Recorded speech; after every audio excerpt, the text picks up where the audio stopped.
we're experiencing. I went for a routine checkup to test for malaria and typhoid. And as I was doing that checkup, I just decided to ask the guy in the lab, because the hospital belongs to my wife's younger brothers. They are doctors. I said, do a PSA test for me. So he did the test, and the results came, and my PSA was abnormal. So I sent the results to my brother-in-law, and I said to him, this is the results. And he said, maybe there's a malfunction with the equipment. Can you repeat this test somewhere else in a couple of days? I went to another hospital and repeated this test, and the PSA dropped, but not to normal. I was scared to give a testimony of that shift, but I said, no, just wait till everything is complete. And this is a message for those of us who wait for everything to be complete. Better share that testimony with the slightest shift that you notice.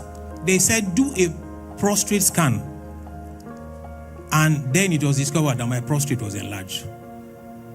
They placed me on medication for 2 weeks.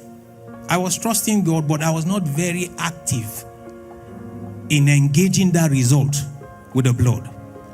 So 2 weeks later, they said, go back and do another test. This is after medication for 2 weeks. After those 2 weeks, I went to go and do a test, expecting a result that will give me comfort. But strange things happened. The PSA was out of range. It was deranged. It was higher than the initial result. My prostrate had enlarged significantly. And the doctor looked at me and said, now you have to go and see a urologist.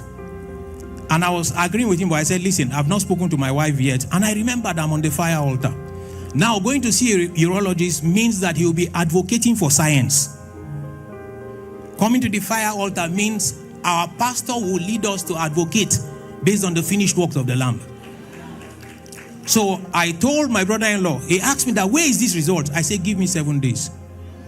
I said, give me 7 days. I'll come back to you in 7 days. And I made up my mind that it would take me between 7 days to 2 weeks to get the results. So I took the results that they gave me, and I went to my graphic man, and I said, write these results like this and print them for me. He said, what? I said, sir, just do what I've told you to do. And he gave me a result. I gave myself the result that I wanted for PSA and for prostrate. And as God will have it, we had 1 week of fire. I had placed that result will be so on the 19th of April. That was last Friday. And I began to come to the altar of fire. Now, holding on to some key elements of testimonies that I had heard of a lady who shared that her father had a prostate enlargement, and they were tying, oh Lord, show me mercy, to his waist. So I came to the altar for those 7 days, Monday to Friday last week. So I kept on. Then we came to, and the Lord showed up on Thursday and Friday. And God showed up for me.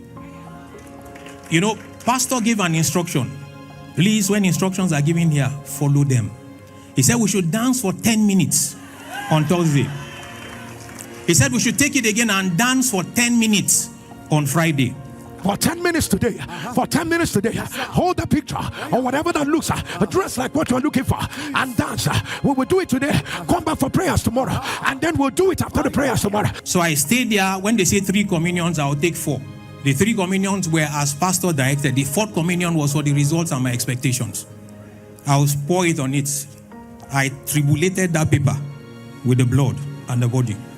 So on Thursday, after the prayers, I sensed in my spirit that something unusual was going to happen. Friday we came here. After Friday, this was the 19th. I had not heard a word. But Papa said dance. So I went back home, entered my study, and I danced. I danced for 13 minutes, changed, and I went to the hospital. And they said, sir, what are you here for? I said, I'm here to check my prostrate, to scan my prostrate, and to do my PSA test. And he said, okay, no recommendation. That's what I want. We paid. And as I sat on the seat, now remember, I have been tying, oh Lord, show me mercy, to my lower abdomen. As I prayed in the night, I have 2 phones. So one of the phones is there, bombarding the prostrate. There is no need to reinvent.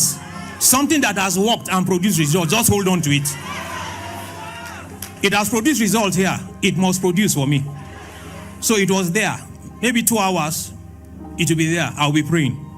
And as I paid, I asked for the bill and they told me, and I paid. And I said, God, I shouldn't be paying this money to a man, because a man cannot give me the results that I came here for. And I said, Father, don't be offended. I'm going to sow a seed to the church account as a seed to document that my healing will come from you and not from a man. So I went to scan, and the guy on the scan desk as he was scanning, he said, sir, how old are you? I said, I'm 54 years old. And he said, your prostrate is normal. Now, my PSA was 6.8. My prostrate was 41 centimeters. Totally out of range. Abnormal. So when he said my prostrate was normal, he said, just wait and collect the result. By the time he typed the result, signed and gave me, my prostrate he reported was normal. My PSA had dropped from 6.8 to 2.8. No medication. No medication. The key things was having the word of the servant of God on this altar. I have come to give glory to God, the God who brought Pastor Jerry Eze to this generation. And I salute you, sir. And I thank you for obeying God. I thank you for obeying God. Because if your obedience was not in place, so many things will have gone wrong to people like me. Truly, what God cannot do does not exist. Nsppd